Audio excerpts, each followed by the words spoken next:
tergantung dari nilai heuristiknya yang lebih baik. Oke. Nah, jadi sini nilai heuristiknya itu misalnya untuk menentukan biaya perkiraan. Nah, jadi oke. Iya, oke. Nah, jadi si fungsi heuristik ini bisa kita katakan baik kalau dia tuh memberikan biaya perkiranya tuh yang mendekati dengan biaya sebenarnya. Oke. Jadi semakin mendekati, berarti fungsi heuristiknya itu semakin baik. Oke, nah contoh di sini kita mau cari kasus pencarian rute terpendek. Oke, nah sedangkan dari sini itu kita udah begini untuk mencari pencarian rute terpendek itu kita udah bikin fungsi heuristiknya itu apa YB dikurang YA kuadrat ditambah XB dikurang XA kuadrat gitu. Hasilnya itu kita dapat dari DA ke B itu 15, DB ke C itu 20, D ke C ke D itu 10. Oke, kita jangan fokus ke rumusnya ya, tapi dari kita lihat di hasilnya aja. Jadi si DAB ini berarti jarak perkiraan ya dari A ke B itu menggunakan fungsi heuristik ini secara secara perkiraan ini kan antara 10 sampai 20 atau si B ini jadi secara perkiraan itu 15. Sedangkan pada si grafik ini yang di garis atas itu tuh angka 16 itu adalah angka sebenarnya. Nah, jadi kita bisa tahu kalau DAB-nya 15 atau nilai perkiranya 15 sedangkan nilai aslinya itu ada 16, berarti ini fungsi heuristiknya cukup baik nih karena dia udah mendekati dengan nilai sebenarnya. Walaupun di D ke BC-nya itu ternyata nggak akurat nih, karena ternyata jalannya itu kita harus memutar jauh gitu, atau ternyata kita harus pokoknya melewati jalan yang berbelok-belok. Nah, jadi sebenarnya jalur sebenarnya itu nilainya itu 100, sedangkan si fungsi heuristiknya itu hanya 20. Nah, jadi fungsi heuristiknya ini nggak mesti selalu harus mendekati, tapi bisa juga salah. Nah, tapi kalau dia begitu makin banyak nilai yang mendekati, berarti kita bisa anggap nilai dari fungsi heuristiknya ini cukup baik. Nah, di mana kalau si estimasi perkiraan di C ke D itu 10 dan secara nilai heuristik kalau kita hitung pun juga nilainya itu 10.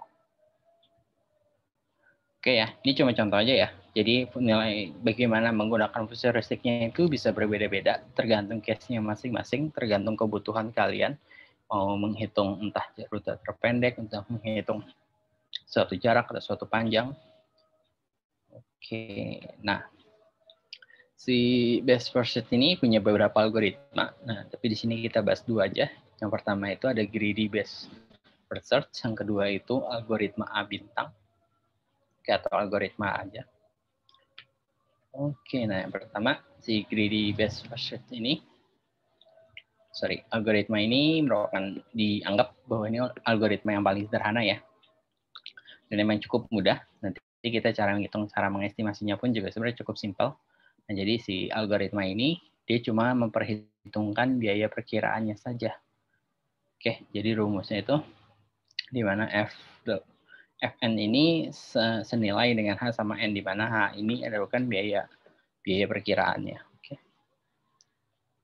Nah, karena itu kan, karena dia cuma memperhitungkan biaya perkiraannya aja, jadi kemungkinan si greedy best first ini nggak optimal nih dalam mencari suatu nilai atau mencari goal atau tujuan dari yang kita tentukan. Nah, contohnya di sini. Oke, nah kita tuh punya sebuah dari titik S, kita goalnya itu mau ke G, di mana dari S ini kita ada banyak rute. Oke ya, nah gimana ya? Oke, kayak tadi ya, bahwa di ini sepanjang perjalanannya, tapi di sini ibaratnya kita belum tahu gitu panjang perjalanan sebenarnya itu berapa. Nah, kita cuma ada nilai yang ada di bawahnya aja nih, yaitu nilai estimasinya. Dimana kalau si A itu nilai estimasinya 80, B itu 60, C itu 70, D itu 85, E 75, G itu 0, oke. Di bawah itu nilai estimasinya ya. Nah, pertanyaannya adalah dengan menggunakan si algoritma itu kita mau cari tahu nih dari beberapa rute ini, rute mana sih yang paling baik atau yang paling cepat gitu untuk mencapai si G. Jadi pertama itu si S ini dia sesuai ini ya. Dia belum tahu gitu kan ibaratnya nilai sebenarnya itu berapa. Jadi ketika dia hanya memakai nilai dari perkiraannya saja. Nah, jadi dia ambil dari si S ini pertama-tama dia itu bisa ke 5 titik. Yaitu ke A, ke B, ke C, ke D, dan ke E. Nah, karena dia belum tahu nilai realnya itu berapa, dia nyelihat dan nilai perkiraannya aja. Nilai perkiraannya ini mana yang paling pendek nih atau mana yang paling cepat atau paling rendah. Nah, ternyata nilainya itu adalah B, 60. Jadi otomatis dia akan ke B. Walaupun ternyata ke A itu lebih dekat nih, hanya 10 gitu. Tapi dia hanya lihat nilai perkiranya, di mana si B-nya itu yang paling rendah. Jadi dia ke titik B. Nah, dari titik B, otomatis pemilihannya udah berubah lagi dong. Bahwa si awal ini kita bisa mau ke A, bisa ke C, bisa ke D, bisa ke E, dan juga kita udah bisa sampai ke F maupun juga ke K. Nah, dari si F, kita tahu nilai kalau mau ke F itu nilai perkiraannya berapa, kalau ke K itu nilai perkiraannya berapa. Nah, dari sini kita lihat bahwa K30, F70 ya, benar. Jadi dari sini kita bandingin lagi sesuai perkiraan itu mana rute terpendek. Nah, rute terpendeknya itu adalah ke si K. Nah, berarti kan otomatis dia dari ini akan ke K. Nah, dari K akan muncul lagi dong. Dari si K itu ada beberapa rute yang terbuka lagi. Yaitu rute yang goalnya tadi adalah si G tadi. Nah, di mana G itu kan goal kita tuh nilainya 0. Jadi otomatis si G ini kita udah sampai tujuannya. Nah, jadi berdasarkan si algoritma greedy tadi, untuk mencari rute terpendek dari jalur tadi itu, rute tercepatnya itu dia bilang tuh adalah S ke B ke K ke G.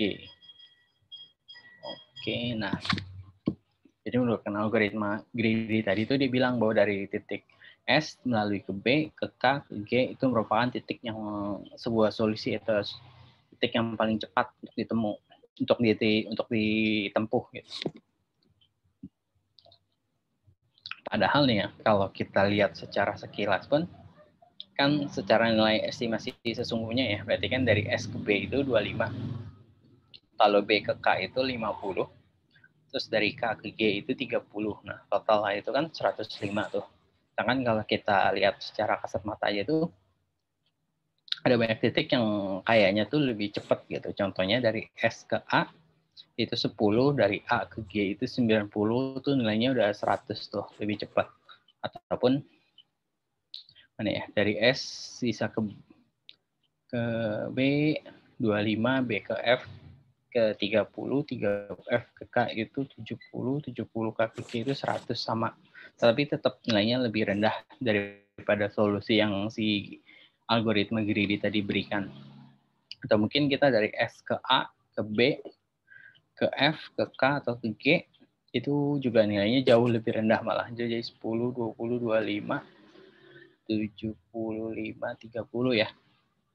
Ini saya kasih panah nih. Mana kita?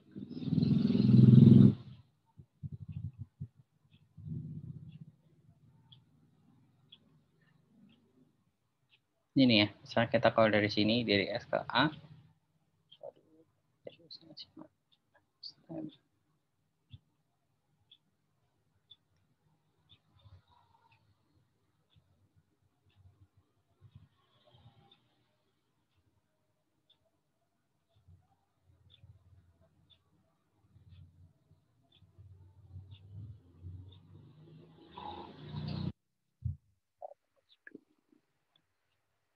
oke, nah bisa kita dari sini nih, dari S ke A, nah, dari A ke B, dari B ke F, dari F ke K, ke sini ya.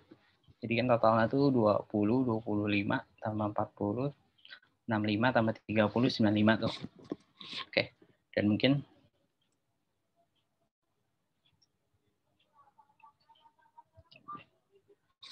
dari beberapa jalur ini ada lagi yang lebih cepat tuh, ya dari S ke E, E ke J, ke mana? Oke, nah dari sini kan kita tahu bahwa si greedy tadi bilang tuh dengan greedy bilang. Dengan metode greedy tadi, kita tuh temuin bahwa solusinya itu SBKG kan, dengan total jarak 105.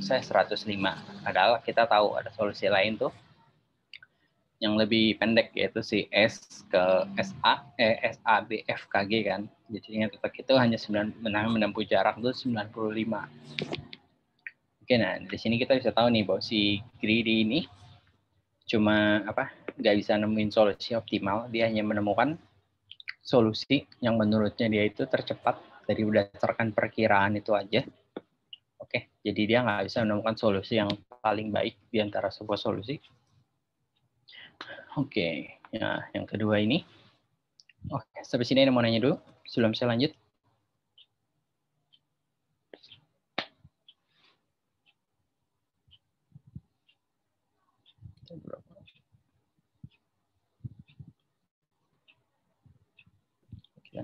Lanjut, Pak.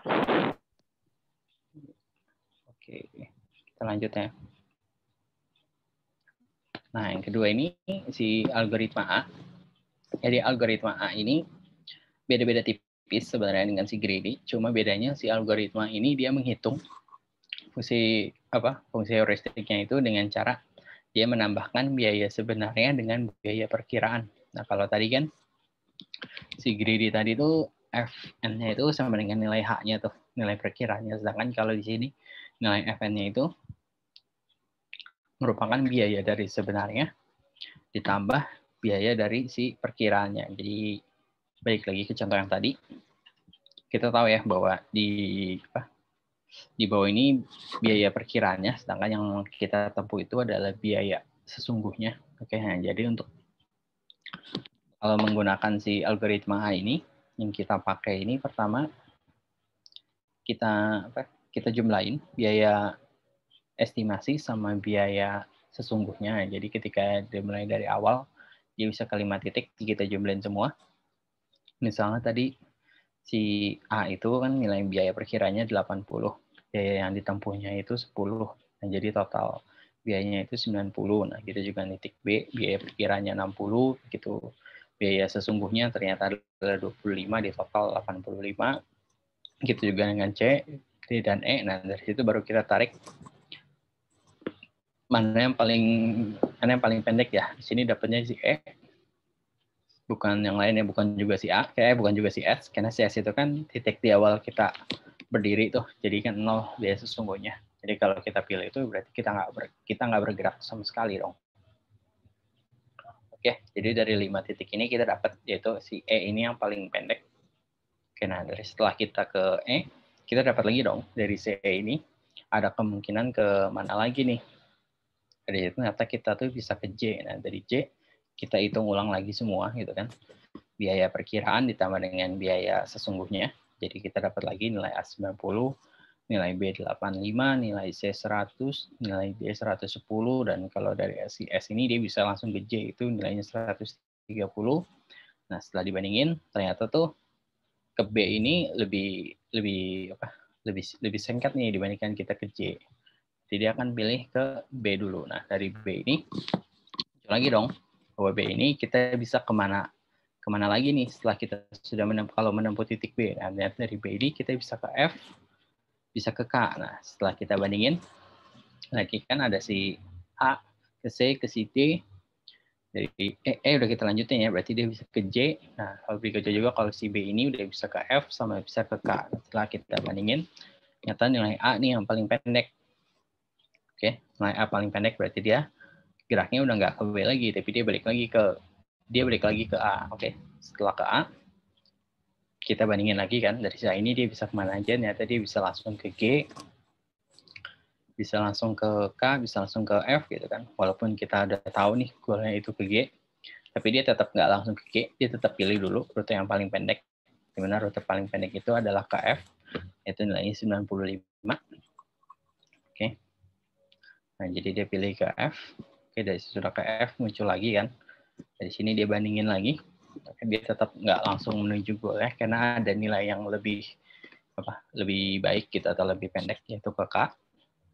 Nah, dari K muncul lagi beberapa itu. Nah, ternyata ada langsung ke G95. Nah, dari sini kita tahu bahwa menurut si langkah ini untuk mencapai ke G ini adalah untuk mencapai ke G ini adalah menggunakan dari S dia ke A, ke B, ke F, ke K, dan ke G. Oke ya, jadi berdasarkan nilai dari perkiraan ditambah dengan nilai hasilnya mana yang paling pendek, mana yang paling rendah, nah itu merupakan jalur yang dipilih. Oke, nah jadi dia dapat kesimpulannya kayak bahwa dia tuh memilih rute dari S ke A, ke B, ke F, ke K, dan ke G dengan total jarak itu 95. Oke, jadi si algoritma ini lebih baik dibandingkan si algoritma greedy. Oke, karena dia menghasilkan solusi yang paling optimal. Nah, tapi dua-duanya sama-sama kurang cocok. Kalau pencariannya itu lebih complicated gitu menggunakan, Oke lah kalau ini hanya beberapa, tapi ketika ininya tuh mulai lebih rumit, jalur pencarian jalur apa, jadi akan kemungkinan bahwa ini tuh metode pencariannya itu jadi terlalu lama, karena dia terlalu banyak yang harus dia cek. Jadi secara fungsi heuristiknya ya jadi jadi hampir sama kayak pencarian kalau dia menggunakan depth first search ataupun merupakan sebelumnya. Oke. Oke, udah habis ini. Oke, itu jadi beberapa perbandingan dari si best first search antara algoritma A dengan si algoritma greedy. Oke, jadi dua-duanya Jadi dua-duanya ini jadi si algoritma A ini lebih baik dibandingkan si greedy, tapi dua-duanya ini kurang cocok untuk pencarian yang lebih rumit atau lebih dalam pencariannya. Oke, nah berikutnya ini ada constraint stratification problem. Nah, jadi atau kita lebih singkat itu sebagai CSP. Ya, jadi si CSP ini tujuannya itu untuk mendapatkan suatu kombinasi dari variabel-variabel tertentu yang memenuhi suatu aturan gitu atau constraint tertentu. Oke. Jadi biasa state ini didefinisikan di dalam suatu bentuk variabel yang mempunyai values ataupun dari domain atau D, dan goal testnya itu goal testnya itu adalah sebuah himpunan constraints yang memberikan kombinasi yang diizinkan untuk mengisi variabel tersebut. Oke, nah contohnya di sini biar lebih gampang ya. Jadi contohnya di sini tuh kita misalnya pengen mewarnai sebuah peta. Oke, jadi di sini kita udah lihat.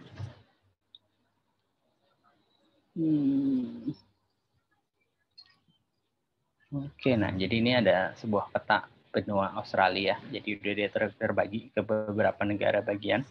Ada Western Australia, ada Northern Territory, ada Queensland, ada South Australia, ada New South Wales, Victoria, sama Tasmania kan. Nah, sebelah kanannya itu kita rubah bahwa si peta ini ke dalam bentuk constraint graph. Ya, jadi kita tuh harus bisa ya nanti kalian membiasakan gitu melihat suatu kondisi atau apa ke dalam bentuk suatu grafik atau suatu himpunan. Nah, contoh di sini si peta Australia ini kita rubah ke dalam bentuk constraint grafiknya. Oke, nah di mana di sini kita udah tahu nih bahwa ada beberapa variabel. Nah, variabelnya itu adalah si negara bagiannya tersebut. Oke. Jadi ada si Western Australia, ada North Territory, Queensland, mungkin South Australia, dan sebagainya. Itu kita anggap itu sebagai variabel. Yang kedua itu adalah ranah atau kita sebut sebagai domain nantinya. Domainnya itu kita mau memberikan warna ke dalam si peta tersebut, itu ada 3 warna ya, yaitu red, green, dan blue. Oke, nah di sini ada syarat atau constraint-nya. Jadi constraint-nya itu tiap negara tiap negara ini atau tiap perbatasan wilayah ini warnanya itu harus beda, oke? Jadi boleh ada 2 wilayah yang warnanya sama, tapi nggak boleh samping-sampingan gitu. Kita nggak boleh berseberangan. Nah, di sini kita dapat beberapa kondisi, misalnya kayak Western Australia itu nggak boleh sama warnanya dengan Northern Territory. Itu juga dengan Northern Territory itu nggak boleh sama dengan South Australia gitu, gini semua kondisinya ya. Nah, oke. Gimana cara kita ngewarnainnya gitu? Gimana cara kita ngebuat suatu penggambaran tapi nggak boleh saling berbenturan gitu warnanya. Oke. Nah, solusinya gampang banget. Jadi ini contohnya dari saya di sini, saya buat warnanya itu seperti ini. Jadi saya beri warna Western Australia-nya itu warna merah, warna Northern Territory-nya warna hijau, South Australia warna biru gitu kan, Queensland merah, NSW-nya hijau, Victoria merah gitu juga dengan Tasmania hijau. Oke. Jadi ada beberapa warna yang sama, tapi tiap negara bagian itu nggak saling berbenturan warnanya. Oke. Nah, jadi ketika saya memberikan solusi ini memenuhi ya dengan beberapa konsep atau syarat yang tadi diberikan, yaitu tiap negara bagian itu nggak boleh memiliki warna yang sama. Oke, ini hanya salah satu solusi misalnya ini solusi yang saya buat, tapi ada beberapa solusi yang lain, jadi nggak harus seperti ini saklek gitu kan. Jadi kita bisa membuat beberapa solusi yang lain juga. Oke, nah. Si constraint graph. Oke, nah si constraint graph ini tadi kita gambar itu biasanya tuh dia terdiri dua ya. Yang pertama binary, yang kedua itu si constraint graph-nya. Jadi yang pertama si binary-nya itu untuk menyangkut hubungan maksimum dari dua buah variabel. Kita lihat ini sebagai garisnya ya. Jadi si constraint graph ini representasi merupakan node adalah variabel, G adalah constraint gitu. Oke, nah pencarian ini biasanya menggunakan beberapa metode. Yang pertama itu ada backtracking. Jadi algoritma backtracking ini atau penelusuran kembali itu dia merupakan salah satu bentuk dari si DFS, oke, yang kemarin kita bahas, Defer Search. Nanti mungkin kita akan bahas sedikit. Oke, jadi solusinya kalau ada sebuah kondisi yang melanggar gitu kan dari si constraint tadi atau aturan yang udah kita berikan, maka si algoritma backtracking ini dia pasti akan kembali ke solusi berikutnya atau mundur. Oke, nah ada algoritma teknik backtracking ini ada teknik look ahead digunakan. Jadi dia untuk meramalkan atau melihat pemilihan atau kemungkinan variabel di setiap cabangnya. Jadi dia juga mengevaluasi nilai-nilai tersebut. Oke. Nah, jadi forward checking itu adalah salah satu cara untuk melakukan si look ahead tersebut. Oke, jadi si forward checking itu dia buat mencegah konflik dengan melarang nilai-nilai tersebut. Ketika suatu nilai diberikan. Oke, nah jadi ketika nilainya itu diberikan ke satu variabel, apabila variabelnya itu konflik atau melanggar dari si saya lupa langsung namanya. Melanggar dari si constraint yang kita berikan, nah biasanya itu akan langsung dihilangkan atau diganti dari si domainnya. Oke, nah pertama kemungkinan ya, pertama sebuah teknik yang pertama itu adalah minimum remaining value atau MRV. Nah, jadi ini suatu teknik untuk menangani masalah yang kemungkinan besar gagal gitu dalam pencarian menggunakan CSV. Jadi dia bekerja itu untuk memilih variabel yang memiliki domain legal atau paling sedikit kemungkinan untuk membuat suatu dead end. Untuk dia lakukan atau dia prioritasin terlebih dahulu. Oke, nah metode kedua ini backtracking search, oke. Jadi backtracking search ini jadi dia pada setiap levelnya itu dia memberikan suatu nilai sebuah variabel gitu. Habis itu dia cek setiap variabel tersebut, oke, dengan menggunakan defer search ataupun menggunakan pada CSV gitu kan. Apabila terjadi dead end atau terjadi masalah, berarti dia akan melakukan backtracking ulang atau dia akan mundur tingkat di atas atau sebelumnya. Oke, nah contohnya itu di sini ya. Contohnya si peta tadi. Nah, kita kan mau mulai nih mewarnai tadi. Nah, kita kan tadi ada beberapa teknik tuh. Yang pertama itu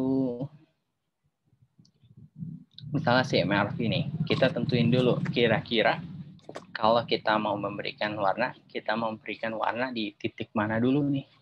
Yang kemungkinannya itu bakal lebih sedikit atau bakal lebih rendah. Oke, jadi itu salah satu teknik pertama tuh. Kita tentuin dulu bahwa starting point-nya itu udah jelas mempengaruhi bahwa ini tuh bakal jadi lebih complicated atau lebih sederhana. Oke, nah contohnya, ini contohnya aja ya. Contohnya itu saya misal mau beli memilih yang pertama kali saya isiin itu ada di sebelah kiri nih. Berarti kan ada 3 kemungkinan nih. Bahwa saya bisa memberikan warna merah, warna hijau, maupun warna biru. Oke, pada titik sebelah kiri ini kan. Ketika udah saya memilih, misalnya saya pilih warna merah, tapi kan ada kemungkinan lagi dong bahwa saya tuh bisa memberikan warna. Titik kedua itu bisa biru, bisa hijau maupun bisa biru. Oke. Setelah saya misalnya memilih warna hijau, berarti kan di warna ketiganya itu saya juga ada kemungkinan lagi dong bahwa warna ketiganya itu bisa merah ataupun bisa biru. Oke ya. Nah, jadi urutan pemilihan tadi itu mempengaruhi kinerja backtracking. Oke. Jadi beberapa strategi yang perlu kita lakukan tadi, yang pertama variabel mana yang perlu kita assign dulu atau kita coba dulu. Yang kedua itu nilainya yang perlu kita coba terlebih dahulu. Oke, dan apakah dari sini nih, dari sini nih kita bisa mendeteksi bakal terjadi masalah nggak? Misalnya,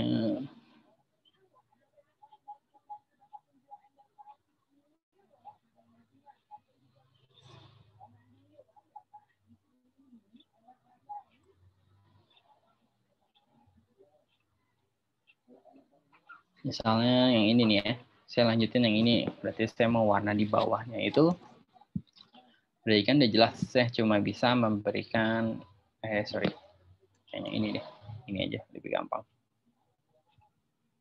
Sama yang ini nih, kalau yang ini kan saya udah tahu, kalau di poin bawahnya ini saya udah nggak bisa memberikan warna apapun lagi nih, sebab kalau saya kasih warna merah udah pasti bersinggungan dengan yang kiri, saya kasih warna hijau yang tengah sini ya. Misalnya kalau saya kasih warna hijau udah pasti berbenturan, saya kasih warna biru itu juga berbenturan, kita udah bisa analisis nih. Kalau gue pilih pet ini tuh bakalan buntu gitu kan. Gue tuh nggak bisa memberikan solusi berikutnya, berarti kan kita tahu bahwa ini tuh harus kita hindari, atau berarti kita harus backtracking nih. Ketika pilih yang sebelah kanan nih, dan kalau ternyata yang kanan juga kita bisa estimasi bahwa ini tuh terlihat buntu atau apa, nah berarti kita akan mundur lagi ke proses ini. Oh, proses ini tuh nggak memungkinkan, nah kita akan melakukannya proses yang sebelah kanannya ini. Oke. Jadi dia terus gitu, jadi terus di sini ada kemungkinannya apalagi dia akan coba ketika terjadi masalah, kalau terjadi jalan buntu, bahwa ini nggak bisa karena bentur dengan apa? Dengan constraint-nya gitu kan, beberapa kondisinya, berarti dia akan melakukan proses backtracking lagi, dia naik lagi ke kanan, berarti kita harus mulai dari yang hijau.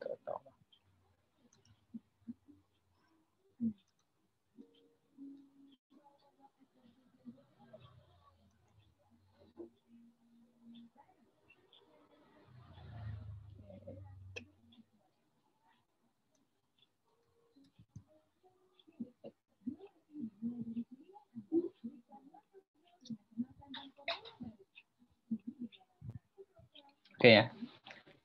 Jadi kita bisa deteksi kepastian failure-nya lebih awal. Jadi kalau ketika itu udah kita tahu gagal ya, bahkan mungkin kita nggak perlu coba lagi gitu kalau kita udah tahu ada gagal. Jadi kita bisa juga memanfaatkan sumber masalah. Yang kedua itu tadi representasinya itu harus jelas. Oke, nah prinsip pertama ini itu si most constrainable variable. Jadi kita pilih variabel itu yang memungkinkan nilai sahnya itu paling sedikit. Oke, jadi kalau kita bilang si MRV ini atau si dalam heuristic ini sering disebut juga constrainable variable atau fail first. Jadi menentukan. Jadi kalau misalnya kita pilih yang kiri tadi kan kita hanya punya 2 kemungkinan nih, yaitu diwarnain atas atau warnain bawahnya. Beda kalau sini lagi nih.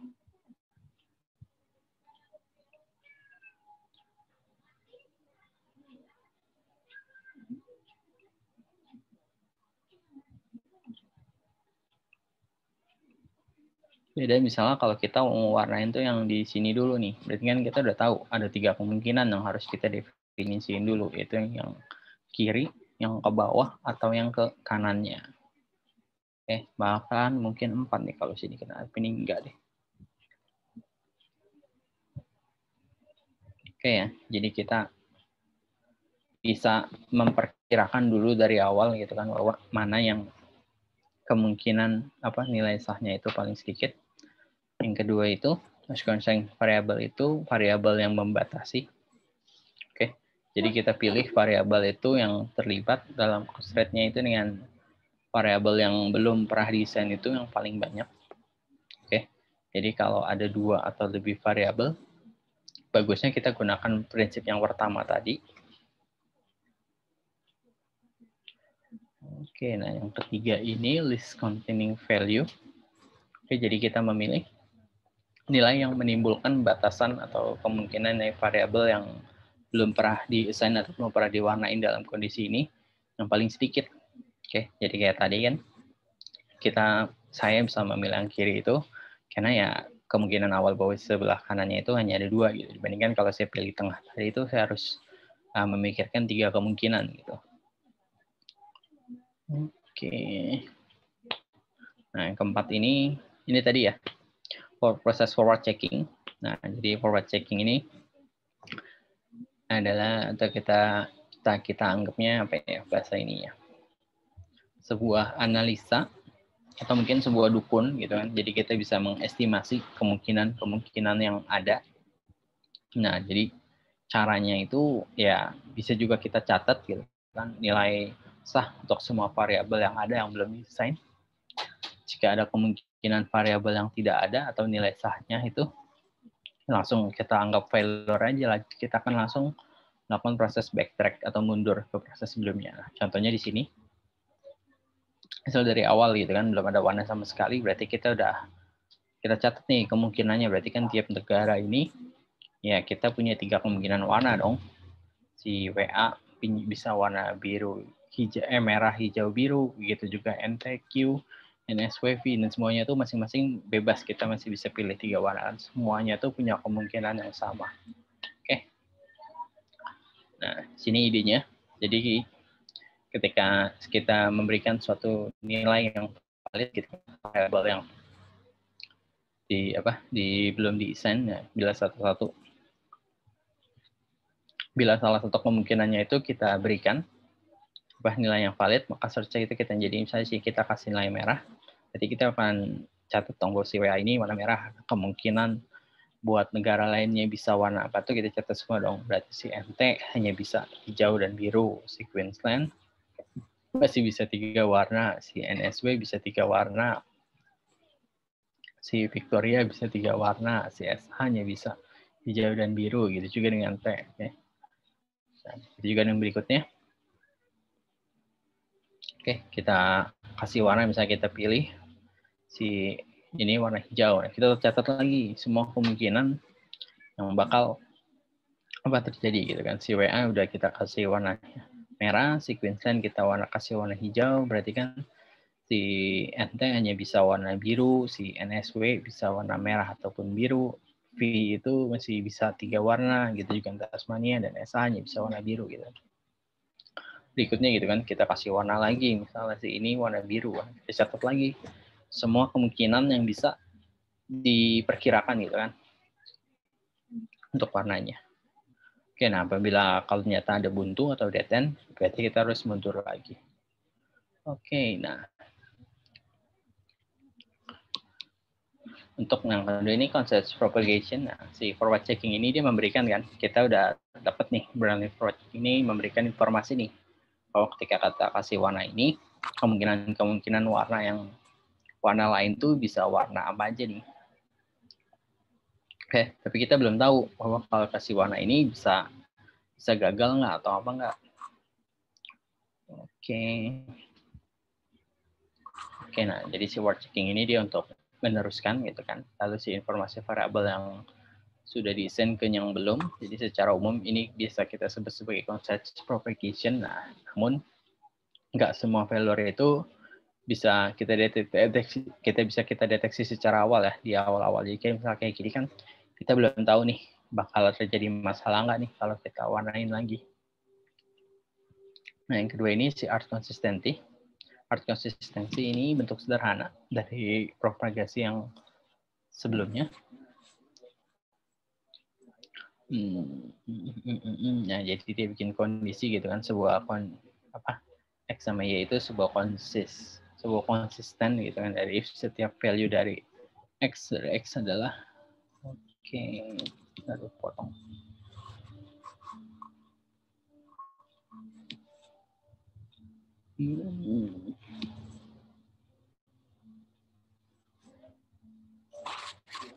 NA, dari NA, NSW, SA.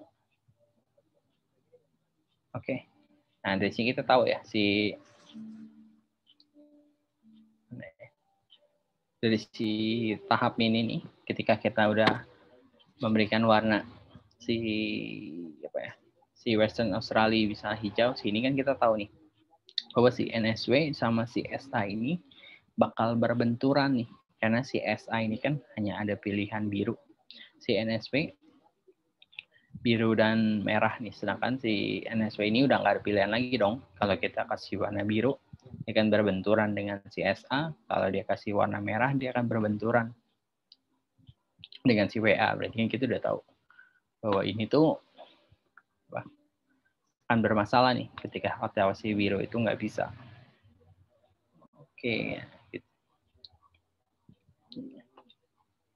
Kita udah kasih tahu bahwa warna biru ini nggak bisa nih, karena akan berbenturan dengan CSA. Gitu juga dengan warna hijau, itu sudah di warna merah juga sudah nggak bisa. Nah,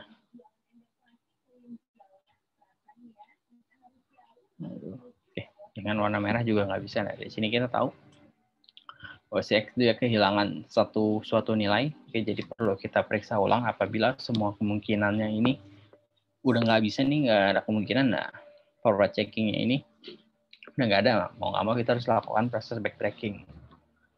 Nah, setiap proses pemeriksaan ini bisa kita anggap sebagai preprocessor atau setelah setiap assessment. Oke ya. Nah, ini langsung contoh aja. Jadi biar udah mumet.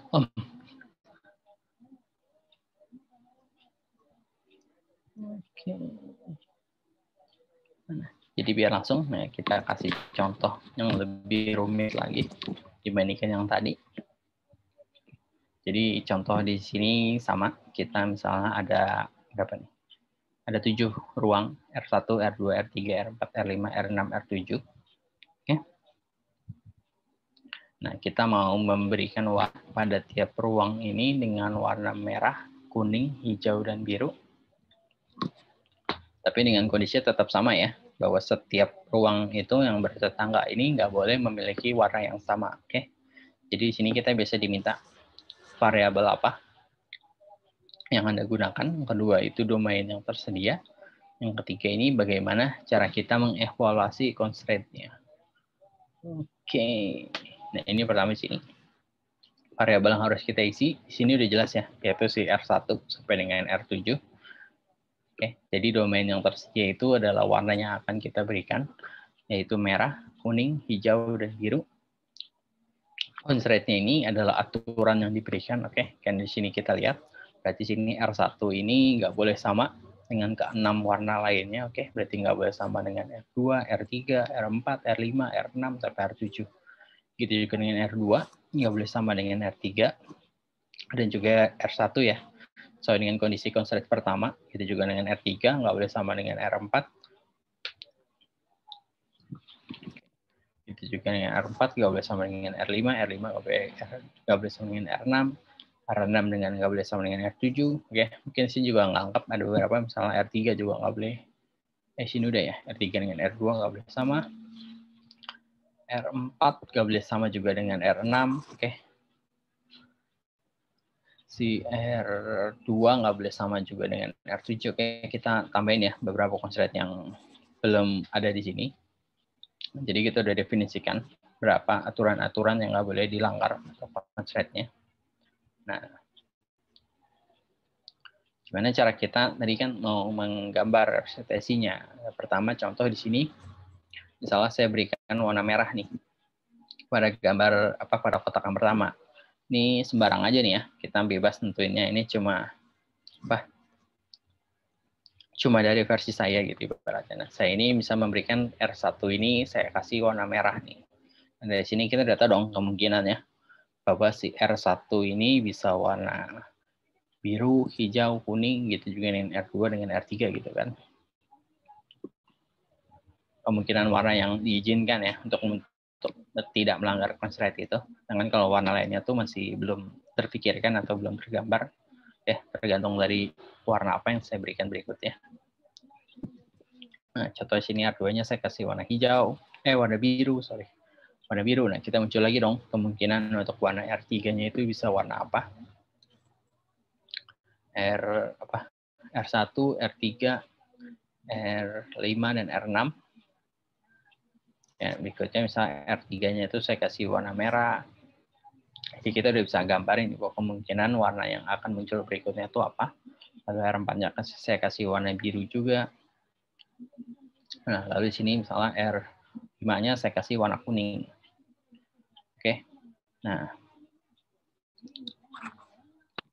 jika udah saya kasih warna kuning ini, saya udah tahu dong bahwa R6 sama R7-nya ini hanya bisa warna hijau nih. Udah nggak bisa warna lain lagi dong. Sedangkan kalau kita kasih warna hijau, udah pasti bakalan terjadi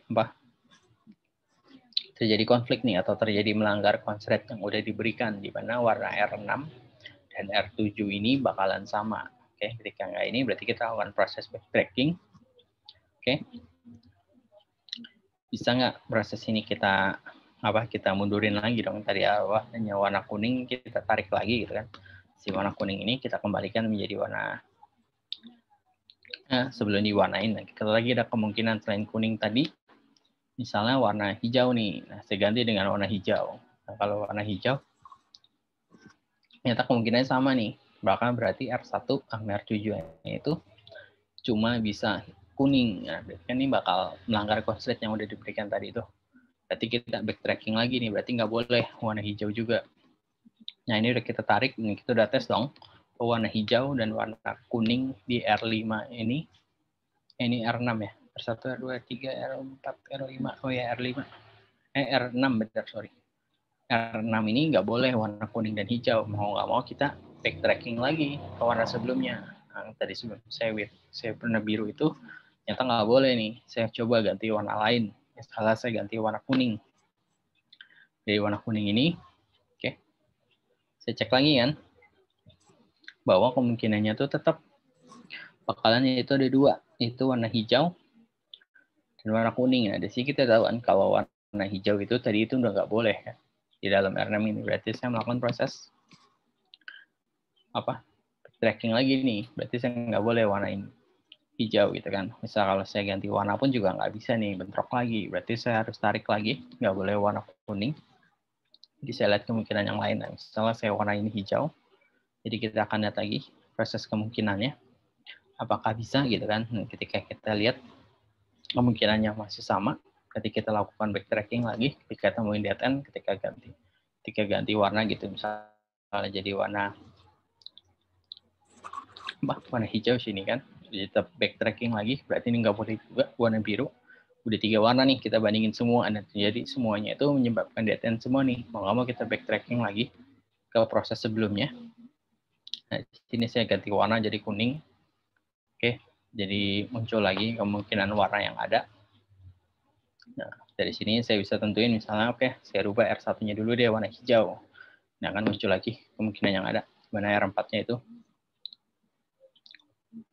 bisa merah ataupun biru, R5-nya itu bisa merah atau biru, R6-nya merah, R7-nya itu bisa kuning. Oke, nah di sini saya warna ini kan udah pasti ya. Jadi kuning di sini aman, merah juga sama. Oke, dan terakhir itu warna biru. Nah, ini merupakan sebuah solusi representasi dari saya ini. Memang bisa gitu, ada kemungkinan yang lain, tapi dengan kondisi ini kita bisa ngebuktiin nih bahwa tiap dengan kondisi seperti ini nggak melanggar constraint yang ada nih. Bahwa setiap warna pada domain pada warna domain ini. Pada setiap ruang ini berbeda satu sama lain dan saling berbenturan. Oke ya. Nah, ini latihan. Buat kalian coba. Oke, jadi kayak sama kayak tadi. Oke, kalian tulis variabelnya apa aja. Oke, dan domain dan constraint yang ada. Lalu kalian buat gambar representasi graph coloringnya ya, kayak tadi. Jadi variabelnya udah jelas dong. Variabelnya itu ada 5, R1, R2, sampai R5.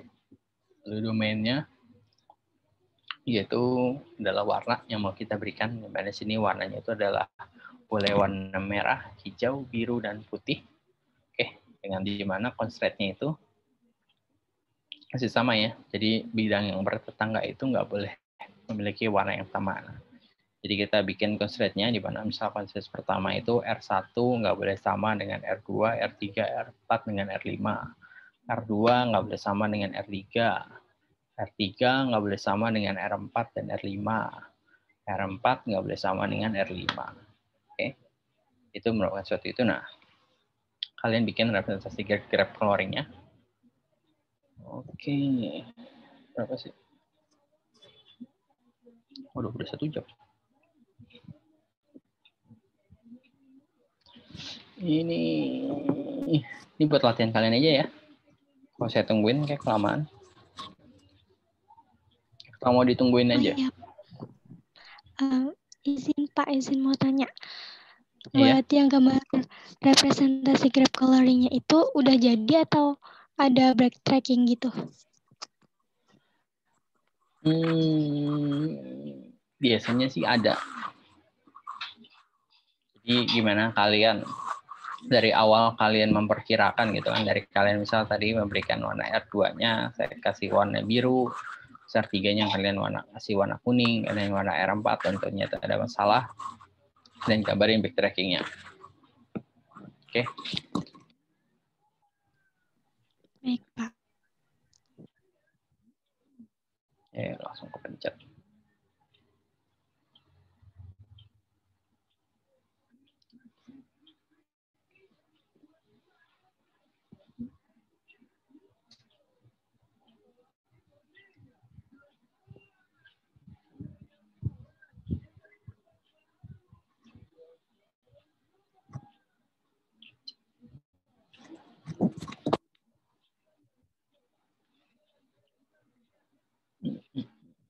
Ini buat latihan kalian aja ya. Oke, nggak usah dikumpulin. Jadi bukan PR, bukan tugas juga. Bukan tugas. Jadi buat kalian belajar di rumah gimana cara menentukannya. Jadi nanti kalau UTS keluar kalian udah bisa mengerjakannya. Oke, di sini yang mau nanya lagi.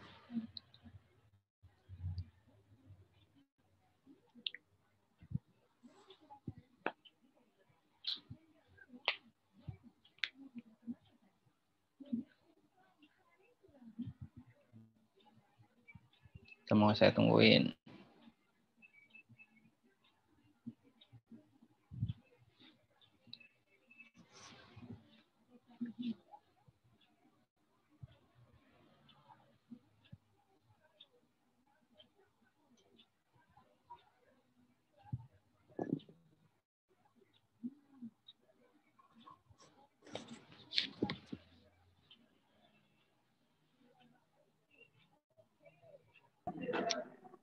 Pak, saya izin keluar dulu ya. Iya, ini siapa namanya? Saya baru mau absen. Randy, Pak. Ini Randy, oke. lagi di jalan mau pulang dulu. Oke, kita juga ada mudahan kok. Oh, mau udah. Randy udah ada ya. Tegar M. Rifki ada? Hadir Pak, hadir. Oke, Aldi Setiawan. Hadir, Pak. Fauji Ubaidillah Warisani. Rizky Gilang Wijaya. Resign ya. Hah? Banyak yang resign. 3 orang ya. Iya, 3 sih. 4 nih. Dari orang Pak di informatika. Oh, iya. Ya, biasalah ini mah. People come and go. Nurul Fauzia. Hadir, Pak. Oke, ada lagi. Kalau Kak Rizky Ayo. biasanya sinyalnya, Pak. Kenapa? Sinyalnya susah. Kak Rizky sinyalnya susah. Rizky. Tadi ada bukan? Ada. Ada Tapi nggak cuma nyambung. mic-nya Pak, kayaknya mic-nya nggak. Mm-mm. Oh. Emang tinggal di mana? Di Sumatera kalau nggak salah. Sumatera Selatan. Waduh. Kalau nggak salah ya kayaknya. Kok bisa tahu itu tes ya? Jauh juga ya. Biar mengindonesia Pak. Waduh, siap. Iya, keren. Malah banyak yang di luar provinsi, di luar kota, Pak, daripada di Tangerangnya. Iya, saya bingung nanti. Skripsi gimana ini? Atau tugas kok? Gak ada pertemuan tatap muka apa? Sekarang aja lagi pandemi. Kalau tiba-tiba kembali normal, Mau nggak mau harus ke sini loh, Pak. ya itu dia. Temu dia Pepe Sumatera ke sini tiap hari. Ya udah. Itu Pak, Sultan PP Pak. batik air kayak gocek aja. Aduh. Iya. Mahalan ongkos dia daripada kuliahnya ke sini. Ya udah, oke. Lagi yang mau nanya? Tadi dikerjain ya? Buat Ya, latihan Pak. kalian? Kumpulinnya di mana Ada. Pak? Di e-learning Pak. Gak usah dikumpulin. Gampang gitu. Iya latihannya Pak. Iya, kayak belajar. Penting kalian paham lah. Ya, Tapi nanti Pak. UTS keluar. Jangan banyak-banyak Pak. Nawar terus. Kalian jurusan apa sih? Mungkin salah masuk jurusan tuh, Pak. Aduh, kayaknya. Jurusan informatika, hobinya nawar. Ya udah. Oke deh, kalau udah nggak ada pertanyaan lagi, saya akhirin pertemuan hari ini. Terima kasih semuanya. Have a nice day. Sama-sama Pak. Sehat selalu. See you. Bye-bye. See you too. Yuk. Iya, Pak. Terima Terima kasih. kasih.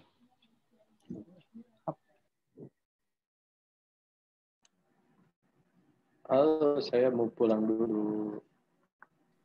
Jam Sok lah berapa nih minggu pulang, nih? si Jam Amanillah. berapa? Terserah. Kalau nggak tidur ya, Ya terserah. Ya intinya Nurul jemput ya. Kalau nggak dijemput Nurul nggak ikut.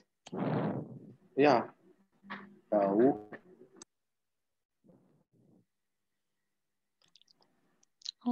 Ongkos kesananya mending buat makan kan daripada bayar Gojek. Di tanggung jawab di.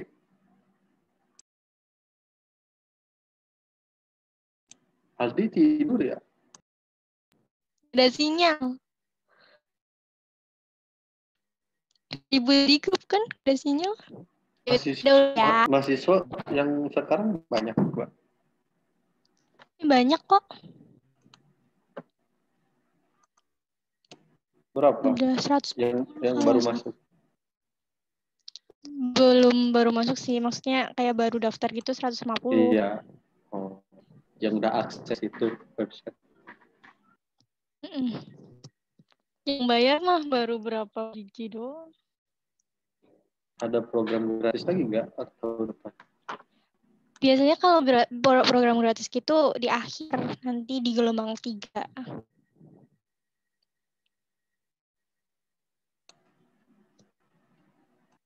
Besok kan mau pulang? Siapa lah. Oke. Ada apa? Padi, Telat nggak jadi. Bye. Udah. Assalamualaikum. Udah.